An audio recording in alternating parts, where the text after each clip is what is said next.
Mga ka-GP Natics, pag-usapan muna natin itong second batch po ng mga 18 Marines. Nalalabas lang daw mga kababayan if the price is right. Nako, mga ka-GP Natics, ano nangyari dito mga kababayan? May mainit din na balita mga kababayan at saka natin idudugtong yung balita kanina sa mga mali-malitang pera. Ito po yung balita dyan mga kababayan. Kami sa amin sir na kumukontak na eh. Sige. Nagpapraning na kami sir. Hindi na pahinga yung cellphone namin. Kailangan ng financial assistance. Yun sir, ang pakot sa amin sir, na kailangan humingi sana kami ng financial assistance. Okay, magkano kaya? Sir, hindi naman namin masabi kung magkano ang amount eh. Kayo na lang po mag-ano sir kung magkano po ano. Kasi sa amin sir, marami talaga over sa amin. Marami nag-offer sir, matawag sa. Sabi sila na allowance para lang Kung may kuwan man sir na ganun sir, kung kuwan sir na mas maganda siguro kung ganun man, isang bagsakan na lang sir.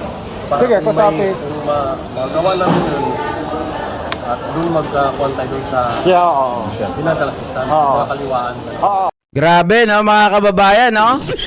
Talagang ito second batch ng Marines, mga kababayan, gusto po nilang makipagtawaran. No, dahil yung unang batch daw, mga ka-GP Natics, nang lumabas na 18 Marines ay 1 million daw ang pinakamababa. So hindi rin sila papayag, mga kababayan, kasi 50,000 lang daw ang offer sa kanila.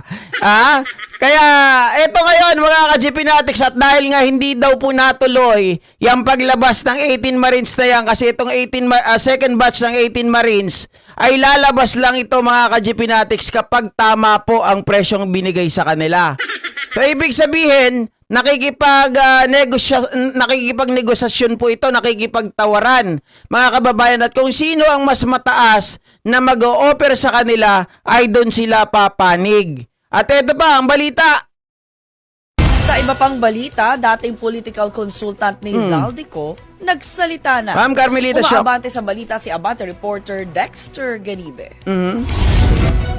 Nagsalita ang isang dating political consultant ni dating Congressman Zaldico. Sa eksklusibong panayam ng Abante, sinabi na nagpakilalang si Mr. M na nakamiting niya noong Marso 6 sa isang restaurant sa Parcal, Asiana, Parañaque ang siyam na mga dating security personnel ni Zaldico. Ito na nga po yun, mga kababayan, yung pinapakita ko sa inyo na nakikipagtawaran po ang second batch ng 18 Marines. Nagpapatulong raw sila na makahanap ng trabaho, pero nang alokin ng 50,000 pesos per month para maging VIP protection personnel at advance payment na tig 200,000 pesos, inayawan daw nila dahil mas malaki ang offer ng mga kumukup-kup ngayon sa unang 18 nagpakilalang dating Marines at bagmen ni Zaldico. Agoy, mga ka-GP Natics, ayaw pa 200,000? Ulitin ko lang Nagpakilalang si Mr. M na nakamiting niya noong Marso 6 sa isang restaurant sa Parcal, Asiana, Parañaque ang siyam na mga dating security personnel ni Zaldico.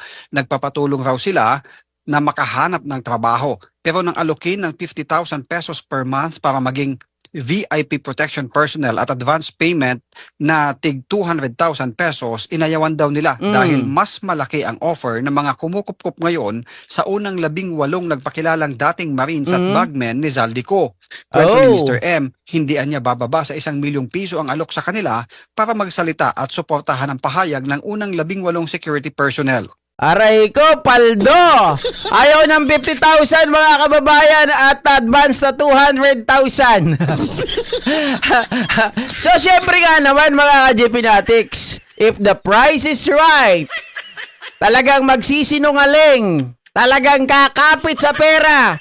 Natatandaan nyo yung sinasabi ng unang batch mga ka-GP Natics na sila po ay humihingi ng trabaho din sa Armed Forces of the Philippines dahil nga daw sa flood control, nasira daw yung kanilang trabaho. Wala na daw silang trabaho ngayon. Kaya feeling ko, itong mga kababayan ay talagang nagpapabayad kapalit po ng kanilang pagsasalita. At ito pa matindi, yung isa daw po dyan mga kababayan ay driver na wala daw kinalaman mga ka-GP Natics sa paghahatid ng pera.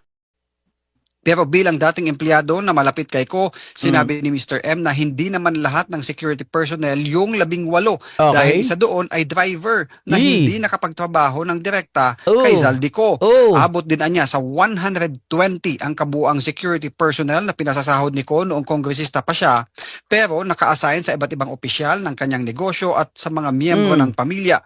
Napilitan daw magsalita ni Mr. M ngayon dahil pangamba niya na baka balik ta rin siya ng kampo ni dating Congressman Mike Defensor Oo. matapos hindi matuloy ang sana ay paglalantad ng Oo. siyam na security personnel na unang sinabing lalabas na second batch ng mga magdidiin kay Zaldico. Aray ko, mga kababayan.